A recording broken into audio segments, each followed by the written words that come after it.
When my son told me that I would not be welcome at his house for Christmas, I smiled, got in my car, and made one call.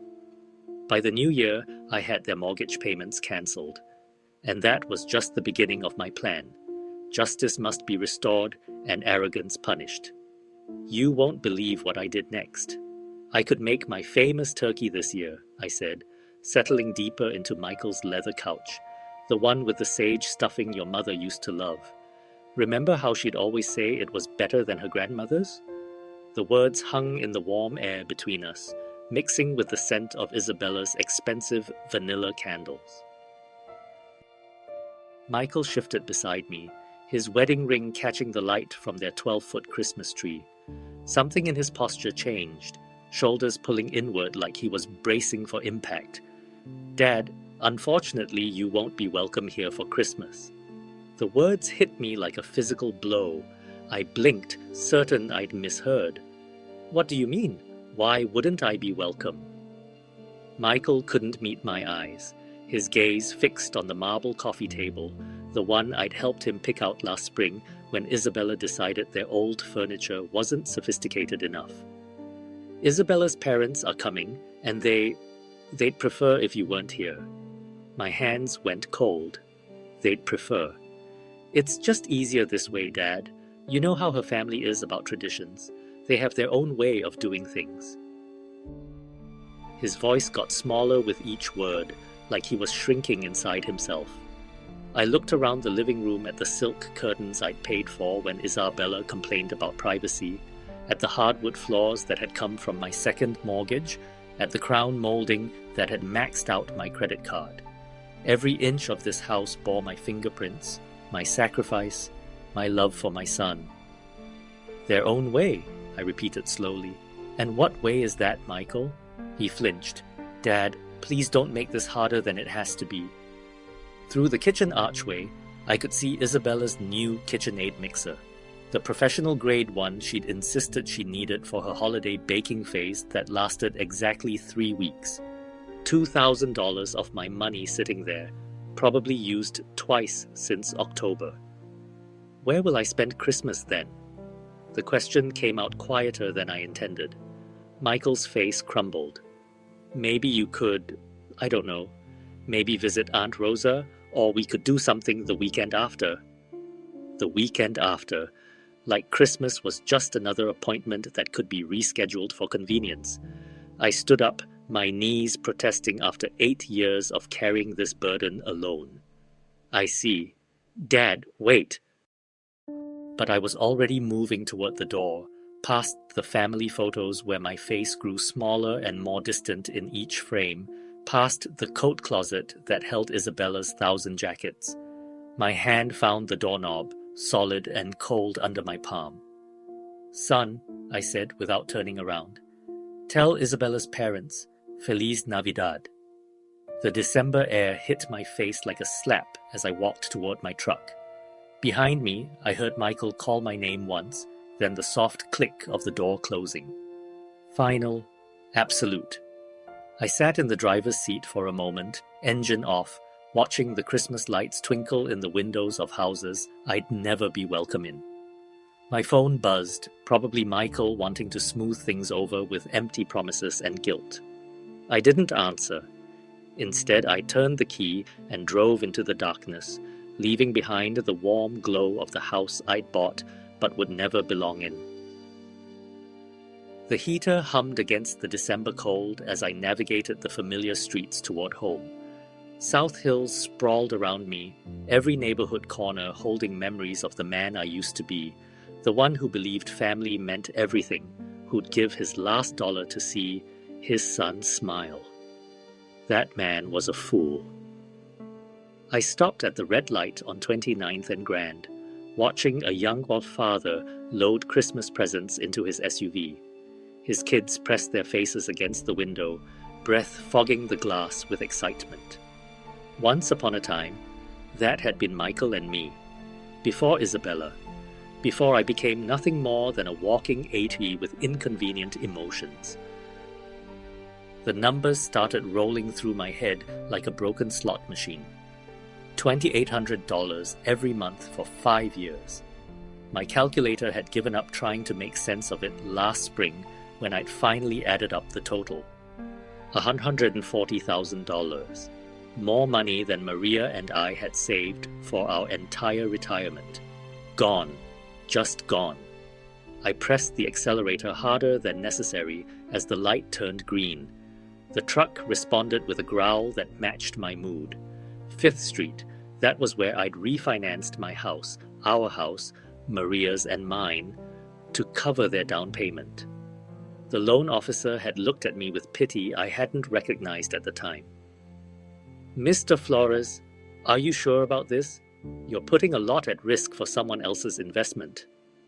Someone else's investment. Not my son's future, not my family's security, someone else's investment. Lincoln Street, the bank where I had taken out a second mortgage when Michael lost his job 2 years ago. "Just temporary, Dad, just until I get back on my feet."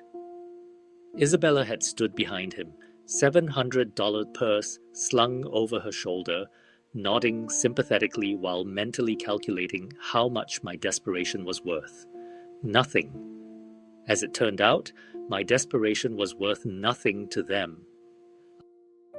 I pulled into my driveway, the one with the cracked concrete I couldn't afford to fix because every spare dollar disappeared into their perfect suburban fantasy. The porch light flickered, another repair I'd been putting off. Inside, the house felt hollow without Maria's laughter, without the warmth of family gatherings that would never happen again. My phone rang as I fumbled with my keys, the shrill tone echoing off the empty walls. Isabella's name flashed on the screen, probably wanting to explain why I wasn't good enough for her parents' delicate sensibilities. Perfect timing. I'd been waiting 5 years to have this conversation. I answered on the 4th ring, letting her wait just long enough to wonder if I'd pick up at all. "Dennis," Isabella's voice dripped with false sweetness, the same tone she used when asking me to cover their water bill or property taxes. "I heard about the little misunderstanding with Michael." "Misunderstanding?" I leaned against my kitchen counter, still wearing my coat. "I don't think there's any misunderstanding, Isabella. You made your position quite clear. Look, I know this seems harsh, but you have to understand my parents' perspective. They're very traditional people. They expect a certain atmosphere during the holidays." "A certain atmosphere," I repeated. "And what atmosphere is that?" A pause. I could hear shopping bags rustling in the background, probably spending money that should have gone to their mortgage payment. Money that was my responsibility, apparently. "Well, they're not used to your kind of cooking, all that spicy Mexican food and loud music, and frankly, Dennis, they're educated people. They expect conversations about current events, literature, art, you know." The words hit harder than a physical blow. 8 years of biting my tongue, of swallowing insults for Michael's sake, of pretending not to notice the way she looked at me like I was some kind of hired help. "My kind of cooking." My voice stayed level, controlled. "You mean the food you ate every Sunday for 3 years when money was tight? The tamales you said reminded you of your grandmother?" That was different. We were appreciative then, but now with my parents, now with your parents, you can't have the Mexican peasant embarrassing you at your fancy dinner table. The false sweetness evaporated. "Don't be dramatic, Dennis. This isn't about race, it's about class. My father graduated summa cum laude from Washington State. My mother speaks 4 languages. They summer in the Hamptons. What exactly would you contribute to dinner conversation? Stories about laying tile?" Heat flooded my chest, but I kept my voice steady. "I built a business from nothing after your husband's grandfather died. I've employed over 50 people. I've paid more in taxes than your father made in his best year. Money isn't everything, Dennis. Breeding matters, education matters. And frankly, Maria understood her place better than you understand yours." The line went dead silent. She'd crossed it, the line I didn't even know existed until she'd stomped across it in her designer heels. "What did you say about my wife?" I'm just saying she knew how to blend in better. She didn't make waves. She understood that some spaces weren't meant for her. My hand tightened around the phone until my knuckles went white. Maria had more class in her little finger than your entire bloodline will ever possess. Oh, please, she was a house cleaner who got lucky. At least she had the good sense to stay quiet about it. Isabella, my voice dropped to something I didn't recognize. I want you to listen very carefully. This conversation is over. We're done pretending to be family. You can't just... We're done, I repeated and ended the call. I set the phone down carefully on the counter, my hands surprisingly steady. Around me, the kitchen felt different, smaller, but somehow cleaner, like a weight had been lifted from the air itself. I walked to my desk in the corner, pulled out the manila folder I'd been avoiding for months. Bank statements, mortgage papers, 5 years of automatic transfers that had bled me dry while they lived like royalty. It was time to stop the bleeding. Part 4. The first decision, cancelling the mortgage. The documents spread across my kitchen table like evidence at a crime scene. 5 years of bank statements, each one showing the same automatic transfer. Twins $800 on the 15th of every month, vanishing from my account into theirs. A paper trail of my own stupidity. I pulled out my calculator and started adding. The first year, $33,600. The second year, another $33,600. By the third year, I'd stopped buying myself new clothes. The fourth year, I'd started shopping at discount grocery stores. This year, the fifth year, I'd been eating peanut butter sandwiches for lunch to make ends meet. $143,400. Not counting the down payment, not counting the times I'd covered their utilities when Isabella's shopping addiction got out of hand, not counting the new roof, the landscaping, the furniture that was essential for their lifestyle. I sat back in my chair, looking at the numbers until they blurred. Maria's life insurance money, my retirement savings, the college fund we'd started. For grandchildren I'd apparently never be allowed to see. All of it gone. Poured into a house where I wasn't welcome for Christmas dinner. I reached for my phone, scrolled through my contacts until I found the number for my bank. The automated system offered me options in English and Spanish. How thoughtful, how accommodating to people like me. Customer service, this is Jennifer. How can I help you today? I need to cancel an automatic transfer, I said, my voice steadier than it had been in years. Certainly, sir. I'll need your account number and some verification information. I rattled off the numbers, listened as she typed in the background. Professional, efficient, no judgment about why a 62-year-old man was cancelling payments to what was probably his son's mortgage. I see the transfer you're referring to, Mr. Flores. $2,800 monthly to Wells Fargo. Account ending in 7423. How long have you been making this transfer? 5 years, the words tasted bitter. And you want to cancel it effective immediately? I looked around my kitchen at the outdated appliances I couldn't afford to replace, at the walls that needed painting, at the windows that leaked cold air because I'd spent my home improvement money on someone else's castle. Effective immediately, I confirmed. Done. The transfer has been cancelled. Is there anything else I can help you with today? No, I said, surprising myself with how good the word felt. No, that's everything. I hung up and sat in the sudden quiet of my house. Outside, December darkness was settling over Spokane.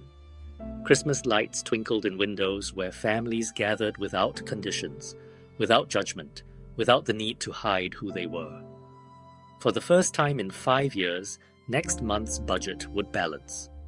For the first time since Maria died, I could afford to fix my porch light, buy decent groceries, maybe even take a vacation. I gathered up the bank statements, the mortgage papers, all the evidence of my generosity. Then I walked to my fireplace, struck a match, and watched 5 years of martyrdom turn to ash. The fire felt warm on my face, warmer than I'd felt in years. My phone buzzed with a text message, probably Michael wanting to apologize, or Isabella needing money for something essential, like new throw pillows. I didn't check it. Instead, I poured myself a glass of the good whiskey, the bottle I'd been saving for a special occasion that never seemed to come. Tonight felt special enough. I raised my glass to the empty room, to Maria's photo on the mantel, to the man I used to be and the man I was becoming. Merry Christmas to me, I said, and meant it. Part 5. Isabella's Provocation. The next morning arrived crisp and clear, December sunlight streaming through my kitchen windows as I nursed my second cup of coffee. For the first time in years, I wasn't calculating how much money would disappear from my account in 3 days. The freedom tasted better than the Colombian blend I'd finally allowed myself to buy. My phone rang at exactly 10:47 a.m. Isabella's name flashed on the screen like a warning label. Dennis? Her voice carried that familiar tone of barely concealed impatience. I need you to pick up my parents from Spokane Airport. Their flight from Portland arrives at 2:00. I set down my mug carefully, watching the steam curl toward the ceiling. Isabella, did you forget about our conversation yesterday? Look, whatever that was about, we need to focus on practical matters now. My parents need transportation, and you're the only one with time during the day. The audacity was breathtaking. Less than 24 hours after telling me I wasn't worthy of sharing Christmas dinner with her family, she expected me to serve as their personal chauffeur. And you're asking me because that's what family does, Dennis. They help each other. Her voice sharpened with irritation. Besides, let's be honest here. You're not my rival. You're too weak to be my rival, so just get in your truck and pick them up. There it was, the final insult wrapped in a command. What airline? I asked quietly.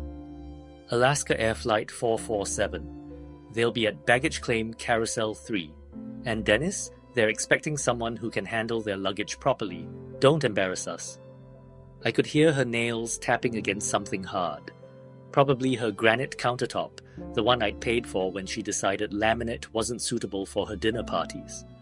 Of course, I said. I'll take care of everything. Good. And wear something decent. Maybe that blue shirt you wore to Michael's graduation.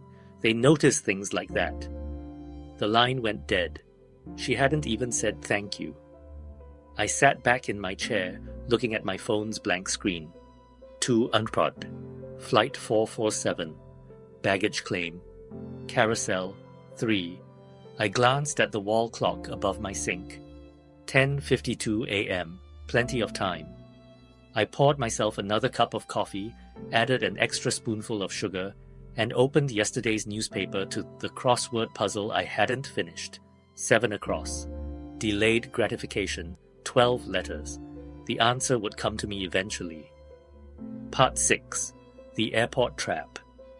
At 2:15 p.m., I was settling into my favorite armchair with a fresh cup of Earl Grey and the Spokane Review's Sunday edition. The crossword from yesterday lay, completed, on my coffee table. Delayed gratification had been postponement. My phone buzzed against the wooden surface. Isabella's name again. I let it ring. The December sun slanted through my living room windows, warming the space where I'd spent so many lonely evenings counting the cost of my generosity. Today the silence felt different, earned, intentional. 2:47 p.m. The phone buzzed again. This time I could see the preview of her text. Dad, where are you? My parents are... I turned the phone face down and returned to the sports section. The Seahawks had lost again. Some things never changed. By 3:30, my phone had buzzed 6 times. I'd finished the newspaper, brewed a second pot of tea, and started organizing the junk drawer in my kitchen table. Amazing what you could accomplish when you weren't rushing around serving people who considered you their personal bellhop. The 7th call came at 3:45. Instead of Isabella's name, I saw an unknown number. Probably her parents borrowing someone's phone at the airport. I let that one ring too. Outside, a neighbor was hanging Christmas lights on his porch. His children ran around the yard with the manic energy that only December afternoons could bring. Normal families doing normal things. No one stranded anywhere, waiting for someone who would never come. 4:15 p.m. My phone started ringing and didn't stop. Isabella, then the unknown number, then Isabella again. The buzzing became constant, like an angry wasp trapped against glass. I walked to my kitchen and unplugged my landline from the wall. Then I turned my cell phone completely off. Perfect silence. I made myself a grilled cheese sandwich and heated up a can of tomato soup. Comfort food I hadn't allowed myself in months because every grocery dollar had gone toward making ends meet while subsidizing their lifestyle. The cheese melted perfectly golden. The soup steamed in my favorite mug. Outside, the winter sun was already starting to set, casting long shadows across my backyard. Somewhere across town, 3 people were probably standing in an airport parking garage, arguing about taxi fare and wondering how their personal servant had the audacity to strand them. The thought made my soup taste even better. By 5 p.m., I'd eaten dinner, loaded my dishwasher, and was considering what movie to watch. It had been years since I'd had an entire evening to myself without worrying about emergency calls for money or last-minute favors. I was reaching for the remote when someone started pounding on my front door. Not knocking. Pounding. The kind of aggressive hammering that rattled the frame and announced pure fury. I set down my tea and walked slowly toward the sound, already knowing exactly who I'd find on the other side. The pounding intensified as I approached the door, each blow more violent than the last. Through the peephole, I could see 3 figures crowded on my small porch like wolves circling prey. I opened the door to find Cody Jenkins's red face inches from mine. "What the hell is wrong with you?" he shouted, pushing past me into my living room without invitation. "We waited at that goddamn airport for over 3 hours. Catherine followed him, her usually perfect hair disheveled, her lips pressed into a thin line of pure hatred. "This is completely unacceptable behavior from someone your age, Dennis. Absolutely barbaric." Isabella brought up the rear, her designer coat wrinkled, her makeup smeared. "You humiliated us. Do you have any idea what you've done? My parents had to take a $40 taxi because you decided to—" "Get out of my house!" My voice cut through their chorus of rage like a blade through silk. They stopped mid-rant, shocked by the steel in my tone. "Excuse me?" Cody's face went from red to purple. "You don't get to make demands here, buddy. Not after what you pulled today." "This is my house," I said quietly, not moving from my position by the door. "And I want you out now." Catherine stepped forward, her voice dripping with the kind of condescension she'd perfected over decades of looking down on people like me. "Dennis, you clearly don't understand the magnitude of your mistake. My husband has connections throughout this city, business connections, social connections. You can't treat people like us this way and expect—" "This was a lesson for you," I interrupted, meeting her gaze steadily. "A lesson about your excessive arrogance and your poor treatment of people you consider beneath you." Isabella's mouth fell open. "A lesson? Who do you think you are to teach anyone anything? You're nobody. I'm someone who finally stopped being your personal bank account and taxi service." I stepped aside and held the door open wider. "The lesson is over. You can leave." Cody jabbed a finger toward my chest, but didn't quite dare touch me. "You have no idea who you're messing with, old man. I've been in this town longer than you've been breathing its air. I know people, important people, people who can make your life very, very difficult." "Is that a threat, Mr. Jenkins?" "It's a promise." His voice dropped to a menacing whisper. "You think abandoning elderly people at an airport is just something you can do without consequences? You're about to learn exactly how wrong you are." Catherine nodded, her smile sharp enough to cut glass. "Indeed, actions have consequences, Dennis, and yours will be quite public. Isabella grabbed her father's arm. Daddy, let's just go. This pathetic old man isn't worth our time. They filed out of my house like a defeated army, but Cody turned back at the threshold. You'll regret this, he said. I guarantee it. I closed the door behind them and turned the deadbolt with a satisfying click. Through the window, I watched them pile into their rental car, still arguing among themselves as they drove away into the December darkness. The house felt cleaner with them gone, as if their presence had left a stain that was only now lifting, but their parting words echoed in the sudden quiet. Public consequences, important people, connections. I walked back to my living room and picked up my tea, still warm in its mug. For the first time in this whole mess, I felt something that might have been concern, but it was overwhelmed by something much stronger. Anticipation. 3 days later, I was enjoying my morning coffee and scanning the Spokane Review when I saw my own face staring back at me from page 3. The headline read, Spokane businessman abandons elderly couple at airport during holiday storm. My hands went still around the coffee mug. There I was in black and white, an old photo from my company's website, probably 5 years out of date. Below it, a story that made my blood run cold and my temper flare in equal measure. Cody and Catherine Jenkins, visiting their daughter for Christmas, were left stranded at Spokane International Airport for over 4 hours Sunday when family member Dennis Flores failed to appear for a pre-arranged pickup. The couple, both in their late 50s, waited in frigid temperatures as a winter storm warning was issued for the region. Winter storm warning. It had been 52 days and sunny.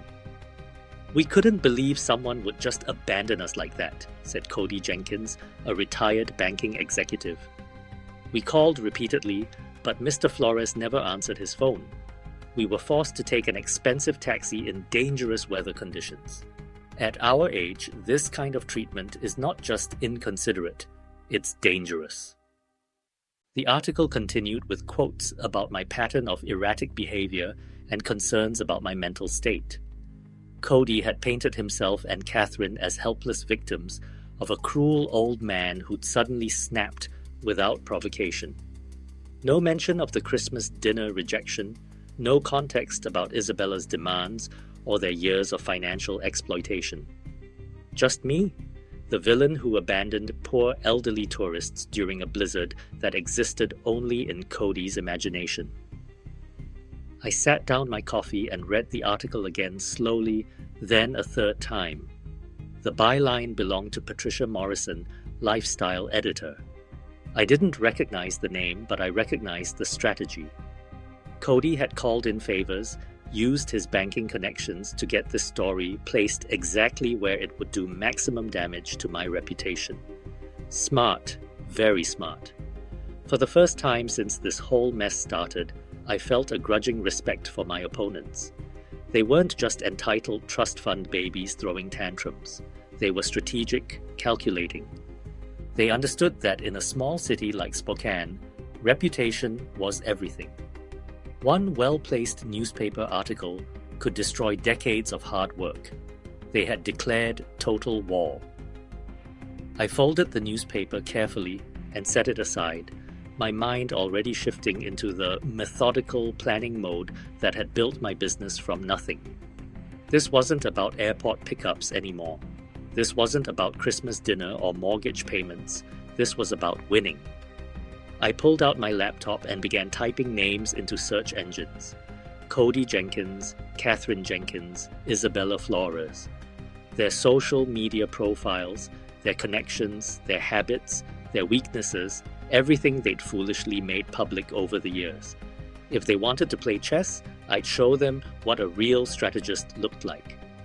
I glanced at my wall calendar. December 18th, 7 days until Christmas. 7 days to plan something they'd never forget. I spent the next 3 days living in a different world. Not the world where I was Dennis Flores, the broken-down old man who let his family walk all over him. This was the world where I was Dennis Flores, businessman, strategic thinker, someone who'd built something from nothing and wasn't about to let a bunch of entitled parasites destroy what I'd worked 40 years to build. My laptop became command central. Social media profiles filled my browser tabs like playing cards in a high-stakes game. Cody Jenkins, retired First National Bank manager, member of the Spokane Country Club, treasurer of the Inland Northwest Business Leaders Association, a man who'd spent his career in positions of trust and influence, a man with a lot to lose. Catherine's Instagram painted a perfect picture of refined living: charity luncheons, wine tastings, vacation photos from Coeur d'Alene tagged with #BlessedLife. Every post carefully curated to project success and sophistication. Comments from friends praising her elegant taste and inspiring lifestyle, all built on other people's money, including mine. Isabella's Facebook timeline told the real story. Posts about our beautiful home, with photos of the kitchen I'd paid for, check-ins at expensive restaurants during the months when I'd covered their utility bills, a status update from last week. So excited for Christmas dinner with family. Can't wait to show off our hosting skills. Our hosting skills. Our home. Our success. The narcissism was breathtaking, but it was Michael's LinkedIn profile that gave me the final piece I needed. His recent activity showed a new connection: Patricia Morrison, lifestyle editor at the Spokane Review. The same Patricia Morrison who'd written the hatchet job about me. I leaned back in my desk chair, looking at the evidence spread across my screen. These people had made 3 critical mistakes. First, they'd underestimated me completely. Second, they'd gone public with their attack, which meant I could go public with my response. Third, they'd documented their entire privileged lifestyle online, creating a perfect catalogue of hypocrisy. I clicked through to Patricia Morrison's profile. 43 years old, journalism degree from WSU, 15 years at local papers, no previous connection to banking or finance, which meant Cody had reached out cold, probably through someone he knew from his business network.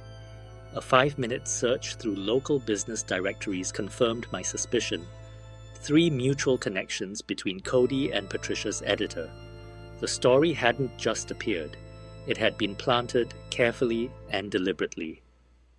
Amateur hour? I opened a new document and began typing. Not a response to their media attack, something much better. A timeline.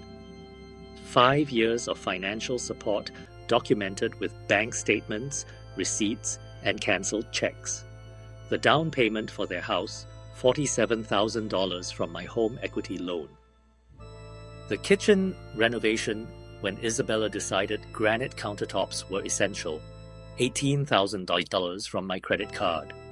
60 monthly mortgage payments of $2,800 each, $168,000 and counting.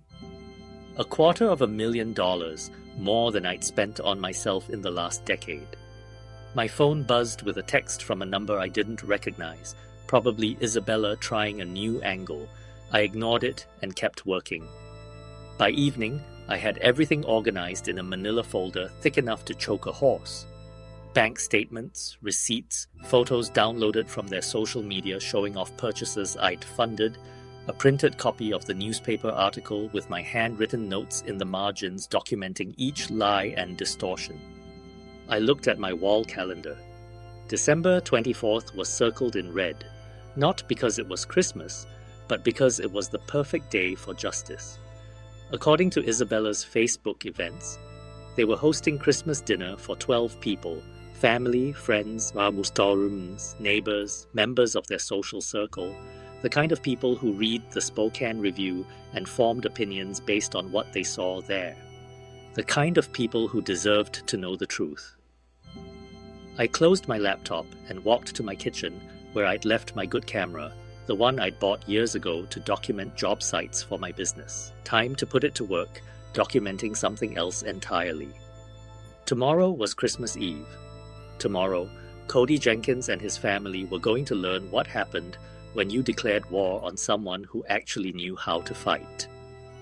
Christmas Eve morning dawned grey and cold, the kind of Spokane winter day that made you grateful for warm houses and family gatherings. Too bad I wouldn't be welcome at either. But I had other plans. I laid out my evidence like a lawyer preparing for trial. Bank statements organized by year, each monthly payment highlighted in yellow. Receipts arranged chronologically, showing the pattern of my support for their lifestyle. Photos printed from their social media, Isabella's new jewelry, their vacation photos, the expensive Christmas decorations currently adorning the house. I'd helped them keep all of it. Copied 12 times, one for each dinner guest. The newspaper article went on top of each stack, my red pen notes visible in the margins. Lie, written next to Cody's quotes about dangerous weather, false beside the claim about my erratic behavior, missing context highlighted where they'd failed to mention 5 years of financial support. I dressed carefully in my best suit, the navy blue one I'd worn to Maria's funeral, pressed and ready for another kind of farewell. Today I was saying goodbye to the man who'd been a doormat for his family. Tonight, I'd be someone who commanded respect. At 6:30 p.m., I loaded my briefcase with the evidence packets and drove to Kendall Yards. Their house glowed with warm light, cars filling the driveway and lining the street.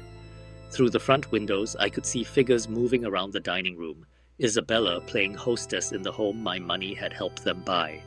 I parked across the street and checked my watch. 6:45. Perfect timing.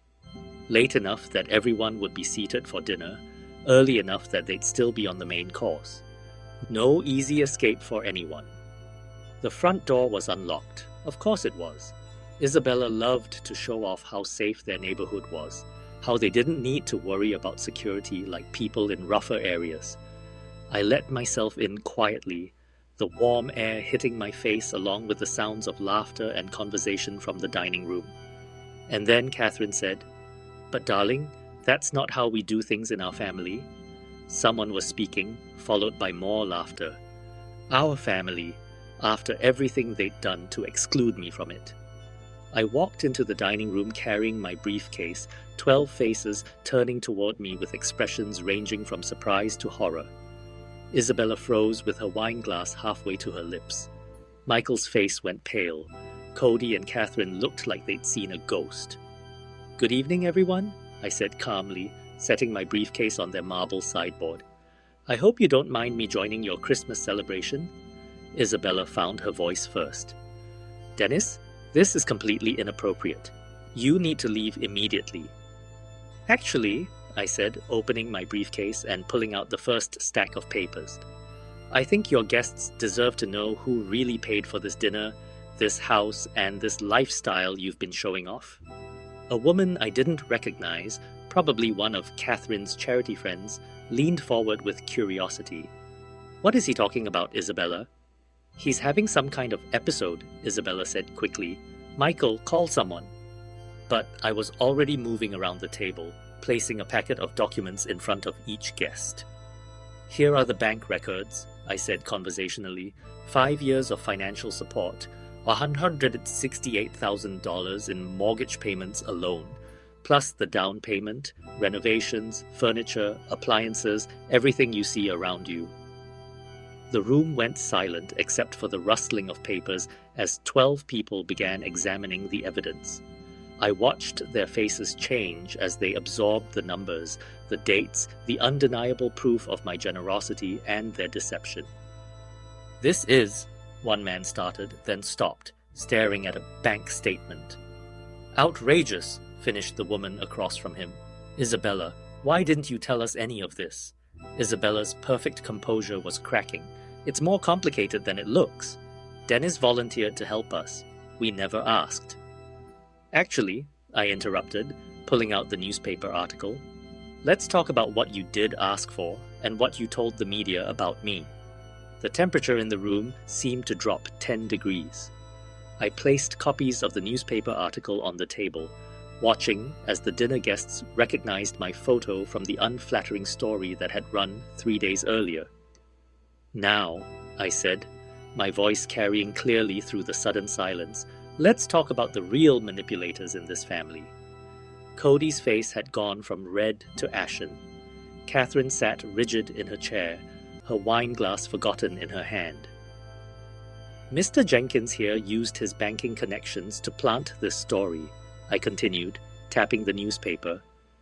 Notice how I'm portrayed as unstable and dangerous, abandoning poor elderly people in freezing weather. A grey-haired man in an expensive sweater looked up from the article. Cody, what is this about?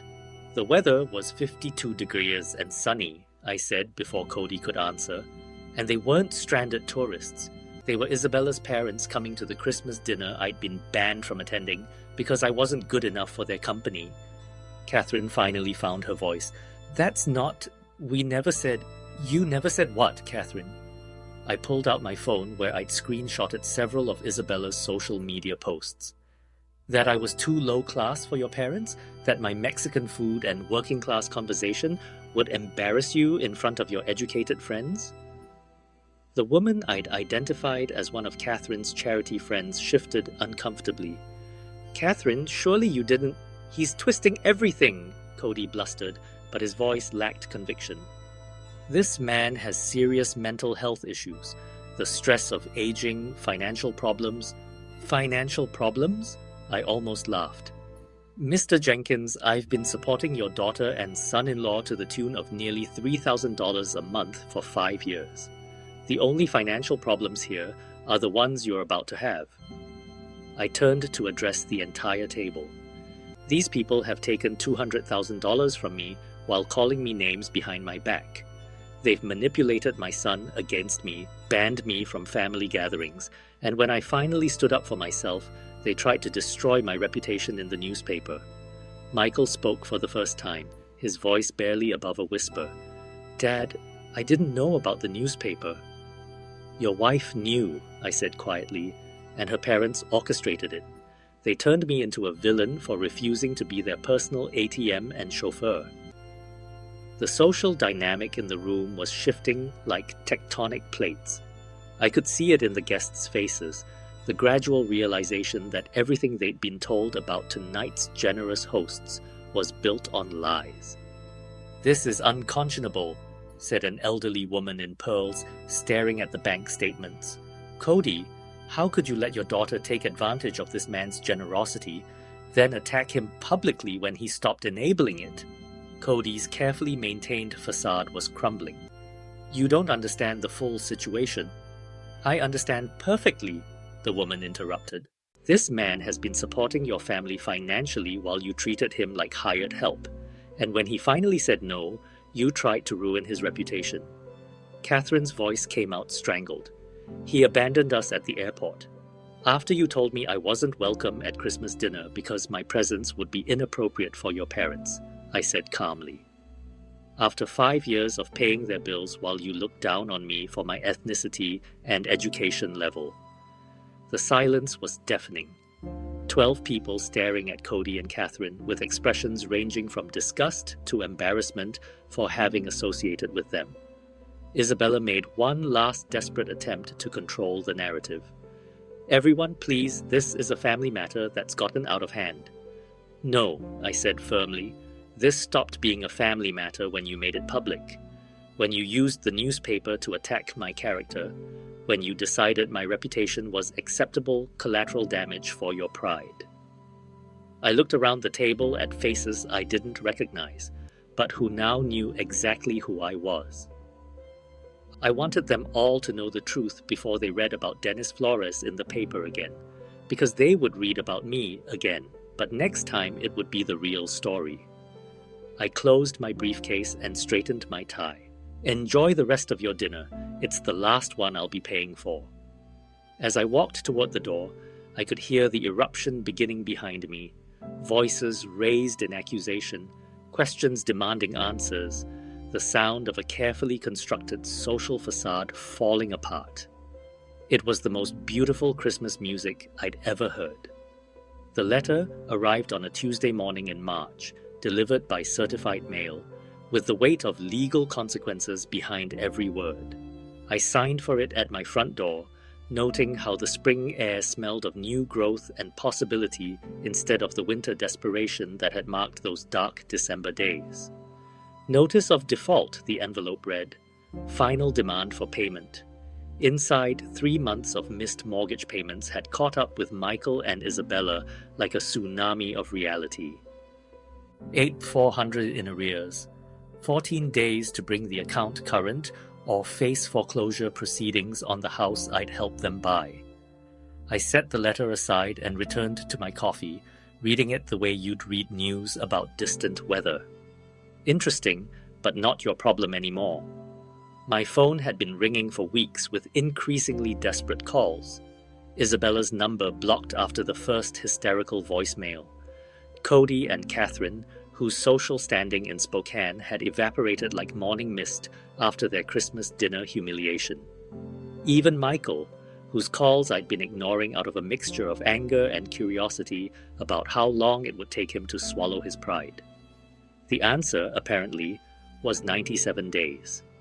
He knocked on my door that Thursday evening, no longer the confident man who'd excluded me from Christmas dinner, but someone who looked like he'd aged a decade in 3 months. Dark circles under his eyes, his expensive suit wrinkled, the smell of desperation clinging to him like cheap cologne. "Dad," he said when I opened the door, "we need to talk." I stepped aside to let him in, noting how he looked around my house like he was seeing it for the first time. The new furniture I'd bought with my first mortgage-free paycheck, the fresh paint on walls that hadn't been updated in 8 years because every spare dollar had gone to his lifestyle. The repairs I'd finally been able to afford now that I wasn't subsidizing someone else's American dream. "Nice place," he said quietly. "It's what happens when you spend money on yourself instead of people who don't appreciate it," I replied, settling into my new recliner. "Coffee?" He shook his head, perching on the edge of my couch like he was afraid to get comfortable. "Dad, I need you to know how sorry I am about everything. Christmas dinner, the newspaper article, the way Isabella, the way we treated you." "Go on." "I didn't know about Cody planting that story. I swear I didn't. When I found out," he ran his hands through his hair. "Jesus, Dad, the things they said about you behind your back. The way they talked about our family, about Mom's memory." My jaw tightened at the mention of Maria, but I kept my voice level. "And what exactly did they say about your mother?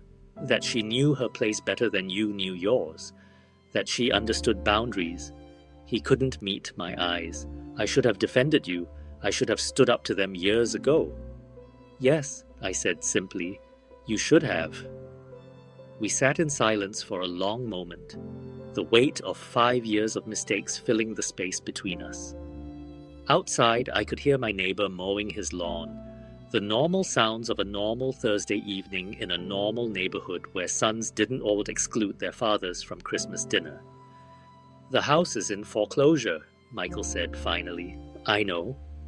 We can't make the payments without—" He stopped, seeming to realize how that sounded. "Without my help," I finished. "Without the money I was sending every month while you let your wife's family treat me like garbage. I know how it looks, Michael." I leaned forward, making sure he was looking at me. "Do you know how much money I sent you over 5 years?" He nodded miserably. "Isabella calculated it after Christmas. The mortgage payments, the down payment, everything else. Over $200,000. 237,400 they said, I corrected. "I know the exact amount because I finally did something I should have done years ago. I added it up." His face crumpled. "Dad, I'm so sorry. I don't know how to fix this." "You can't fix it, son. That money is gone. But more importantly, those years tovos are gone. 5 years when I could have been building a relationship with you instead of funding your wife's fantasy life." I know that now." He looked up at me with something that might have been hope. "But maybe we could start over.